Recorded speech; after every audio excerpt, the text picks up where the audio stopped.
Hi there, I'm Mistel Godlewski, an American girl who called the cornfields of Illinois home until over 10 years ago when I started navigating the chaos of life overseas. If you've ever felt that itch for something more, that whisper telling you to break free from the ordinary, you're in the right place. This podcast is your backstage pass to the wild ride of moving abroad. I'm here to pull back the curtain on the real journey, sharing stories that are funny, dramatic, and sometimes downright unbelievable. We'll explore the gritty details, from battling culture shock and navigating tricky visa processes to celebrating those small victories that make it all worth it. So whether you're daydreaming about a new life abroad or already in the thick of it, grab your passport and let's explore what it really means to live life beyond borders. Welcome to A Broadly Speaking.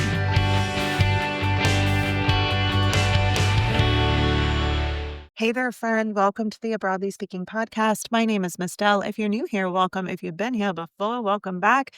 We need to talk, and I need you to hear me out without clutching your pearls or opening a new tab the second you get uncomfortable. I need you to sit with me for a second and actually hear this. You'll see in the episode title that you can't Google your way through moving abroad. And I swear I should have recorded this when I started this podcast because every single day, literally every single day, someone messages me with, I've been Googling for months. I just need to research a little bit more. The information is all out there, isn't it? Or why is this harder than it looks? Or I should be able to figure this out by myself. Or my personal favorite, I don't need your help. I have Google. Sweetheart, if Google alone worked, you'd probably be living in Portugal by now, not DMing me at 1 a.m. asking me how visas work. So let's talk about why you cannot, and I actually mean cannot, Google your way through this move. Not because you're stupid, not because you're lazy, not because you're not trying, and not because you haven't already opened 47 tabs, and all of which don't tell you what you need to know, but because the system is not built for you succeeding through Google. And the sooner that you understand that, the sooner you can stop beating yourself up for not being smart enough to decode bureaucratic nightmare in a foreign language at 2 a.m. So let's start at the beginning.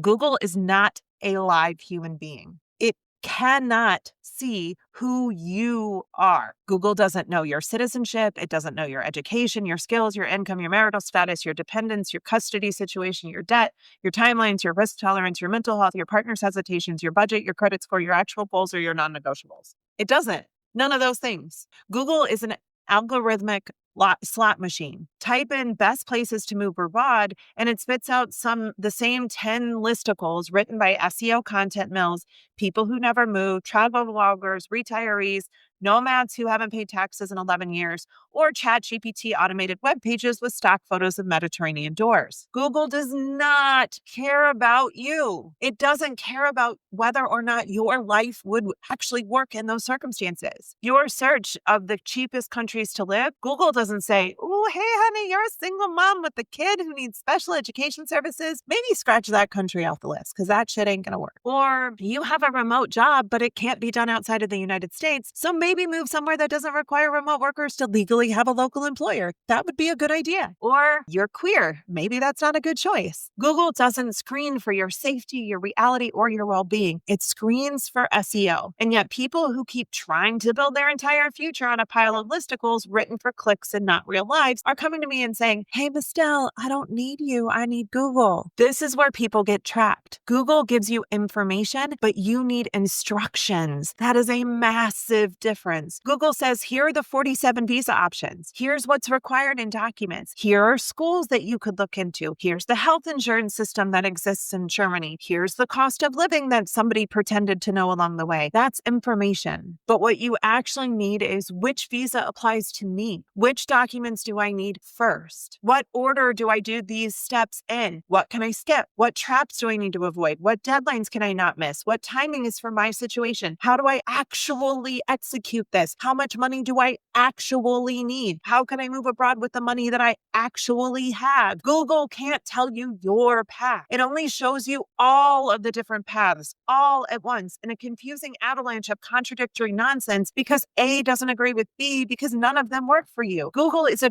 grocery store. Moving abroad is a recipe, and you don't even know what you're cooking yet. European immigration rules change more often than American gas prices, honestly. And every country updates constantly what the rules are. So Google doesn't do that. Google indexes old pages. You can see your visa requires X, Y, and Z, but it comes from 2018, and you don't know that. Meanwhile, the actual rule changed in 2021, then again in 2022 because of COVID, then again in 2023 because of labor shortages, and again in 2024 because someone in the government sneezed near a policy document. You literally are looking at an obsolete instructions and wondering why none of it makes sense, because visas are living creatures. Google shows you the skeletons in the back of the closet. And yeah, sometimes things come back as zombies, but good God and help us, that's not how you move. Google shows you everything. It shows you all of the options. It's so much information. And honestly, I know there's an old saying that, oh my gosh, give me all the information, I'll figure it out. No, less is more for a reason. In general,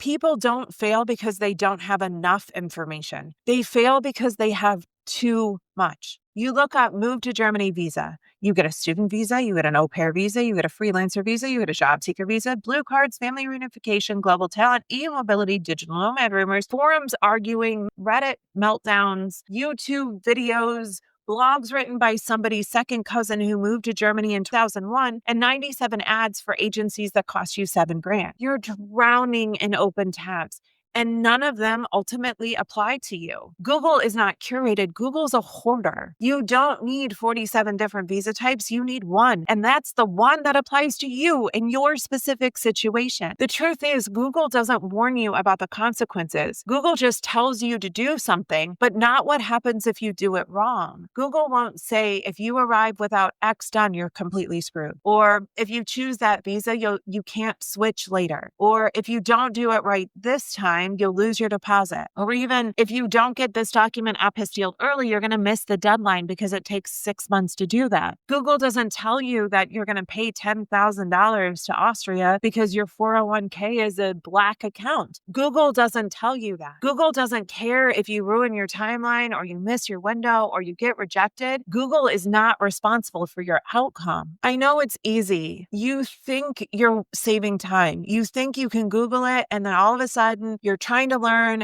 and everything is going to be great. Google is the perfect procrastination tool because it lets you feel productive with doing absolutely nothing. You say, I'm researching. What it really means is I'm stalling. You say, I'm just gathering information. And really and truly, you're scared and you're overwhelmed. You think, I just need to understand it better. Miss Dell, if I could just understand it better. The reality is, I want to control what I can't have. You're not Googling to learn. You're Googling to avoid commitment. And I mean that in the nicest way possible. This is not a judgment. It's just human nature. But you need to recognize it or you're going to be stuck here next year. All right, we're taking a quick break because apparently I'm supposed to promote my offers or whatever the online business girlies are calling it these days. If you're tired of planning this move alone and convincing yourself you just need one more spreadsheet, it's time to join the Departure Lounge. It's my community for people who are done Googling, done spiraling, and honestly just need someone to tell them what to do before they lose their minds. You get support, answers, and the place to panic productively. We do visas, money, timelines, the real stuff without any of the delusional TikTok nonsense. Come hang out. It's the only corner of the internet where moving abroad is normal and you don't have to pretend you're fine. I'll drop the link in the show notes, or you can DM me Departure on Instagram and we'll get you in. Google is amazing. And don't get me wrong, I love me some Google. I Google a lot of shit. Google works beautifully when you just need an A or B answer, that the answer never changes and anyone can do it. There are no emotional stakes in what you're going to make for Thanksgiving dinner, for example. You're not going to have a problem if your chocolate chip cookies have 1 egg or 2. The outcome doesn't alter your existence. How do I boil an egg? You can ask Google and sure, that's going to give you a really easy answer. How do I uproot my life, navigate foreign law, manage emotional fallout, protect my kids, time my lease, move my pets, keep my money intact, and not lose my mind? Yeah, Google can't answer that for you. You need help.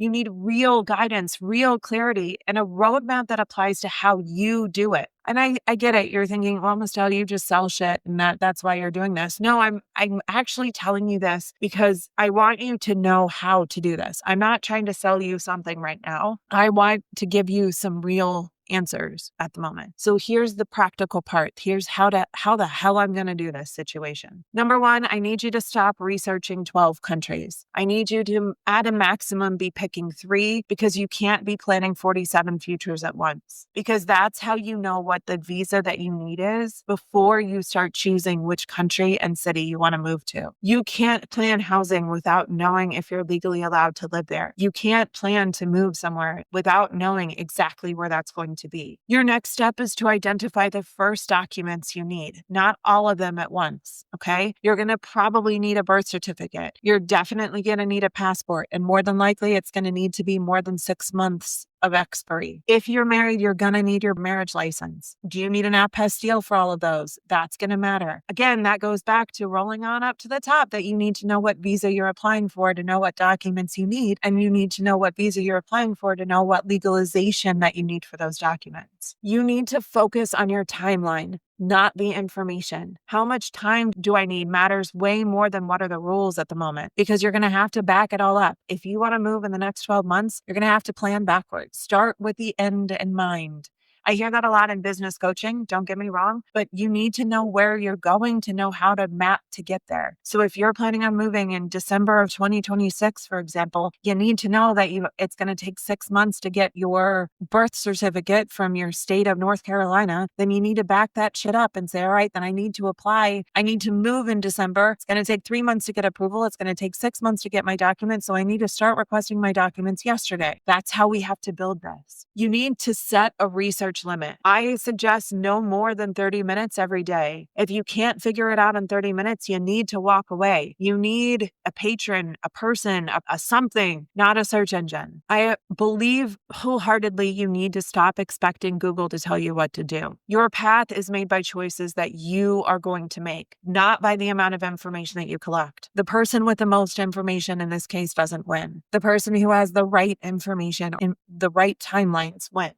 You need to track what you actually need, not what you think you might need at some point in the future. Stop hoarding tabs like a digital raccoon. You are not helped by having too much information. You're overwhelmed, and it's time to walk away from that. And the other thing you need to do is to start asking one question at a time. Every single move abroad is a series of micro decisions. So instead of allowing Google to throw chaos at you, ask one question. Not what country is best for Americans. Ask what one visa is good in Spain for an American with like this situation. You need a person to help you answer that, right? You need somebody who can help you decipher Google. I'm going to say this one quietly because it's not meant to hurt, but it's meant to help and it's meant to free you. If you could Google your way through moving abroad, you would have done it already. The fact that you're still searching means that you're not missing information. You're missing structure, you're missing clarity, sequence, confidence, commitment, emotional support. Someone to say, not this, that, not that thing that you're thinking, but instead, have you considered this? You're not stuck because of Google. You're stuck because Google can't give you the things you actually need, which is a path forward. That's why you listen to this podcast. That's why you come to me. That's why communities like the Departure Lounge matter and they exist, because there is a point where Googling stops working and movement actually begins. So no, you can't Google your way to move abroad. Not because you're not smart or you're not capable, but because Google was never designed to carry you through a life change this big. If it was, everyone would just pick up and move abroad. And trust me, they're not. You don't need more tabs. You need a path. You need a sequence. You need to stop collecting information and start building momentum. You need to Google less to move more. And it starts with choosing. It starts with one single decision. I'm done researching and it's time to start. I get it. It's easy for me to say it. I've already picked up my life and moved 3 times. I get that it looks so much simpler from the other side. And God knows I spent my fair share of time of Google and going, oh my God, how do I do this? But the reality is I had help. I had a relocation consultant who helped us through some of the process, which was wonderful and really fucking expensive. Fortunately, we had relocation packages that helped us with that. But the reality is, when it boils down to doing the process, getting through it, while Google gives me the information, it did not tell me what I needed for my daughter, what I needed to do for this one specific situation. Google is super helpful, but so is having a person in your corner cheering you on. And if you want that, if you need that, if that's calling out for you, that's what the Departure Lounge is for. And I'll drop that into the show notes for you so that you can grab it. It's a monthly membership lounge that we have. It's $17 a month. We have challenges where we go in and talk about all the different parts of moving abroad, from your visas through exporting your stuff, all the way through finding a school for your kid. We do all of it, budgets, everything. We want to make sure that you know exactly what you need to do to get the out and actually move abroad. And that's what I'm here for you. If you have any questions, want any information, you are always welcome to DM me on Instagram at I am Estelle. I'm always checking in and trying to answer questions. But I really invite you to put the Google down. Put the laptop down for a second, put your phone away and stop Googling and start actually really taking steps to making the move. Because if you really want to move abroad, we need to talk. All right, my friend, that's it for this episode. Check out the show notes for the links, and I will see you on the next one. Thanks for tuning in to Broadly Speaking. If today's episode got you dreaming a little bigger or thinking a little braver, go ahead and hit subscribe, leave a review, or share it with someone who's ready for their own adventure. And hey, don't be a stranger. Come hang out with me over on Instagram at I am Estelle for the real, unfiltered life abroad. Keep that passport handy, and remember, life's too short to stay in one place.